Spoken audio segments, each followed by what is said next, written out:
শুভ সকাল আমার প্রিয় বন্ধুরা, তোমরা সবাই কেমন আছো? আশা করছি সবাই খুব ভালো আছো, আর আমরাও সবাই ভালো আছি।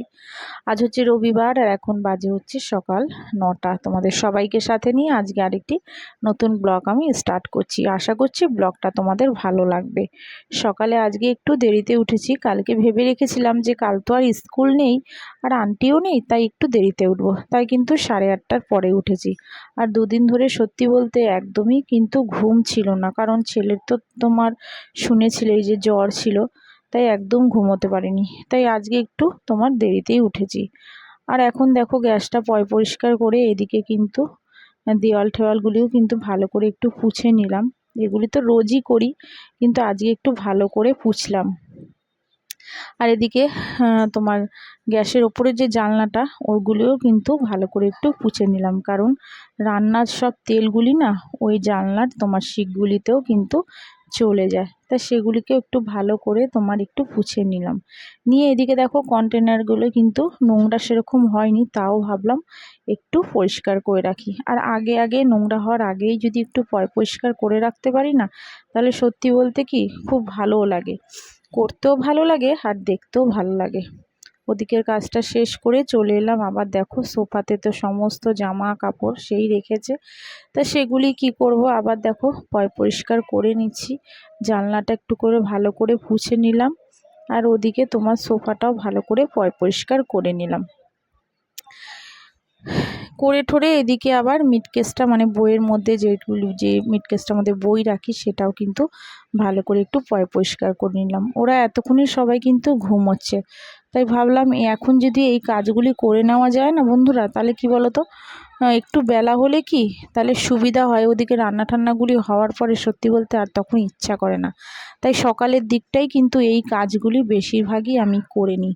সবসময় তোমাদের সঙ্গে দেখানো হয় না ঠিকই, কিন্তু আমি কিন্তু বেশিরভাগ সকালে এই কাজগুলিই করি। তা যাই হোক, ওই দিকের কাজটা সেরে দেখো একটু গরম জলটা বসে একটু খাচ্ছি, আর ওদিকে মাসি কিন্তু ঘরটরগুলি ঝাড় দিচ্ছে, আর বসে বসে ভাবছি কি করব না করব। তা কালকে রাত্রে আবার ছেলে বলে রেখেছিল যে মা কালকে একটু পরোটা করবে। ওদিকে বড় ছেলে বলছে পরোটা, ছোট ছেলে বলছে লুচি। আর সত্যি বলতে ছোট ছেলে তো তোমার একদমই দুদিন ধরে খাচ্ছে না, তোমাদের বললাম জ্বর হওয়ার পর থেকে না মানে একদমই খেতে চাইছে না। আর ওকে দেখেছি জ্বর হওয়ার পরে, ওকে বলে না, সে বড় ছেলের বেলাও দেখেছি জ্বর হওয়ার পর এরা একদম যেন কিছুই খেতে পারে না, কয়েকদিন এরকম খেতে পারবে না, তারপরে আস্তে আস্তে খায় ঠিকই। তা লুচি বলেছিল ছোট ছেলে, তা বললাম যে বাবু একবারে তো এত কিছু হয় না, ওদিকে লুচি ওদিকে পরোটা আবার তো বাবার রুটি। তা ও বলা মাত্রই কিন্তু বুঝে গেছে, বাচ্চা হলেও কি হবে, কিন্তু তুমি যদি একটু বুঝিয়ে বলো ঠিক বুঝে যায়। তা বললো মা ঠিক আছে পরোটাই করো, তাহলে পরোটাই খাবো। আর ওদিকে সাদা আলুর তরকারিও একটু করব, কারণ তোমাদের দাদা ভাইয়ের কুমড়ো আলুর তরকারি, আবার এদিকে সাদা আলুর তরকারি সম্ভব না, তাই শুধু আলুর তরকারি করে নিলাম। আর দেখো আলুগুলি কত বড় বড় আলুগুলি, দেখো কত বাদ দিয়ে দিয়ে ফেলতে হয়, জিনিসের এত দাম। আর জানো তো 1 কিলো আলুর দাম আমাদের এখানে এখন 35 টাকা হয়ে গেছে। 25 টাকা 20 টাকা যেই আলু খেয়েছি সেই আলু এখন 35 টাকা কিলো হয়ে গেছে। কি খাবে বলো তো মানুষ, জানি না এরপরে কি হবে না হবে। এত যদি জিনিসপত্রের দাম বেড়ে যায়, তাহলে আমরা মধ্যবিত্ত পরিবারের মানুষরা কী করে সব খাওয়া দাওয়া করব। আর আলুটা তো তোমার সব সবজিতেই লাগে, তাই না? আলু ছাড়া কিন্তু কোনো কিছুই ভালো লাগে না। যে কোনো তরকারিতে আলু দিলেই কিন্তু আমি মনে করি টেস্টটা বেশি ভালো হয়। তো যাই হোক, ওদিকে তোমার আলু তরকারিটা হয়ে যাওয়ার পরে তোমাদের দাদাভাইয়ের কিন্তু 3টে রুটি দেখো ভেজে নিলাম। আর ওদিকে তোমাদের দাদাভাইও উঠে পড়েছে, বলছে একটু গরম জল করে দাও আর চা দাও।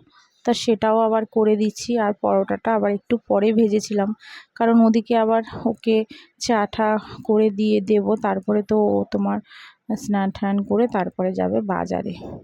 আজকে রবিবার, আজকে তো কারখানা বন্ধ, আজকে সেরকম কারখানায় কোনো কাজ নেই। তো বেরিয়ে যাওয়ার পরে দেখো পরোটাটা ভাজতে চলে এলাম। এখন তোমার 11টার মতন কিন্তু বেজে গেছে, তা ভাবলাম ছেলেদেরও তো খিদে পেয়ে গেছে, তাই একবারে পরোটাটা ভেজে ওদেরকেও দিয়ে দিলাম, দিয়ে আমি আর শাশুড়িও কিন্তু খেয়ে নিয়েছিলাম। একটা পরোটা কিন্তু ভেজেছি। আর আগের দিনকার জানো তো রুটির যে তোমার আটা সেটাও মেখে রেখেছিলাম, আর ওদিকে তোমার পরোটারও আটা ময়দাটা মেখে রেখেছিলাম।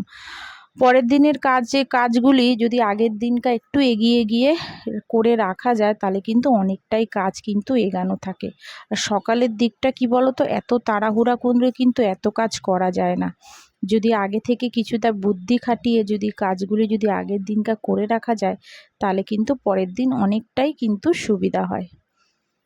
তাই এদিকে তোমার জামা কাপড়গুলি গুছিয়ে ওদিকে কিন্তু ঘরঠরগুলিও সব তোমার পরিষ্কার করে দেখো আবার কিচেনে চলে এসেছি। আর আজকে তোমাদের দাদাভাই নিয়ে এসছে চিকেনটাকে কিন্তু অনেকবার ধোয়ার পরে দেখো একদম পুরো পরিষ্কার জল। আর ওদিকে তোমার তেজপাতা আর একটু তোমার পেঁয়াজ ভালো করে একটু লাল লাল করে ভেজে তারপরে তোমার মশলাগুলি দিয়ে দিয়েছি, দিয়ে একটু আলু দিয়ে ভালো করে একটু কষিয়ে নিয়েছি। একটা টমেটো ছোট দিয়েছিলাম, আর যেমন দিই পেঁয়াজ আদা রসুন দিয়ে ভালো করে কষিয়ে নিচ্ছি। আর এদিকে করছি হচ্ছে উচ্ছে ভাজা।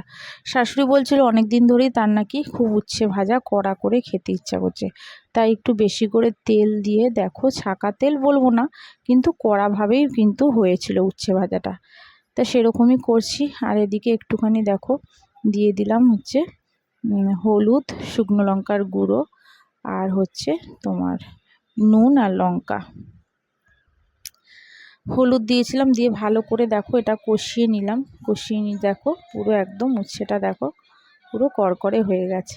এবার এটাকে তুলে নেবো। দেখো উচ্ছে ভাজার পরেও কিন্তু কতটা তেল আছে, এই তেলটা কিন্তু পুরোটা ফেলে দিইনি, ওপর দিয়ে তেলটা তুলে নিয়ে নিচের যে তোমার মানে উচ্ছে ভাজার যে তোমার ভাজার যে তেলটা ছিল সেটা ফেলে দিয়েছিলাম, আর ওপরের তেলটা নিয়ে কিন্তু আর একটা তোমার ভাজা করেছিলাম। শাশুড়ি বলছিল প্রথমে ফেলে দাও নাহলে সব তিতো হয়ে যাবে, কিন্তু আমি ফেলিনি, ওটা দিয়ে কিন্তু আর একটা ভাজা করেছিলাম। আর এদিকে দেখো মাংসটাও পুরো একদম কষিয়ে নিচ্ছি। আর কালকের একটু ডাল ছিল, ডালটাকেও একটুখানি গরম করে নিলাম।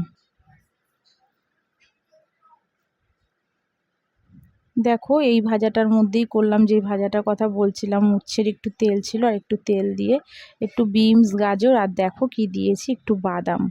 এরকম করে বন্ধুরা তোমরা যদি করে খাও তাহলে কিন্তু ভীষণ ভালো লাগে। একটু কালো জিরে আর শুকনো লঙ্কা ফোড়ন দিয়েছিলাম, দিয়ে গাজর বিনস আর বাদাম, এত ভালো লাগে। গরম ভাত তো হয় না, কিন্তু তোমার ভাজাটা তো গরম গরম ছিল, ভীষণ ভালো লেগেছিল। তা অনেক দিন ধরেই ভাবছিলাম করব করে, তা আজকে কিন্তু বাদামটা ঘরে ছিল তাই করেই ফেলেছিলাম। আর খেতে গরম গরম ভাতের সাথে ভীষণ ভালো লাগে। আর এদিকে চিকেনটাও তোমার আর একটু হলেই হয়ে যাবে। আজকে এই রান্না করেছিলাম চিকেনের ঝোল, আর তোমার ওই ভাজাটা করেছিলাম বিনস গাজর দিয়ে ভাজা আর উচ্ছে ভাজা, আর কিন্তু বেশি কিছু রান্না করিনি।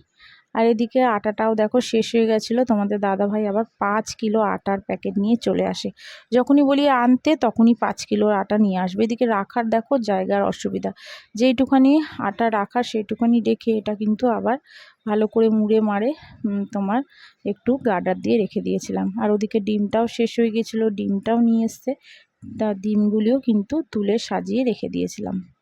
তাহলে চলো বন্ধুরা, আজকের মতন ব্লগটা এখানেই শেষ করছি, আর ব্লগটা বেশি বাড়াচ্ছি না। তোমরা সবাই ভালো থেকো, সুস্থ থেকো, সাবধানে থেকো। আবার দেখা হচ্ছে আগামীকাল আরেকটি নতুন ব্লগের সাথে। আর যদি আমার ব্লগটা তোমাদের ভালো লেগে থাকে তো প্লিজ আমার চ্যানেলে একটা সাবস্ক্রাইব করে আমার পাশে থাকতে পারো। আর যারা অলরেডি করে রেখেছো তাদের তো অসংখ্য ধন্যবাদ আর অনেক অনেক ভালোবাসা। তাহলে চলো আজকের মতন সবাইকে টাটা, আবার দেখা হচ্ছে আগামীকাল আরেকটি নতুন ব্লগের সাথে।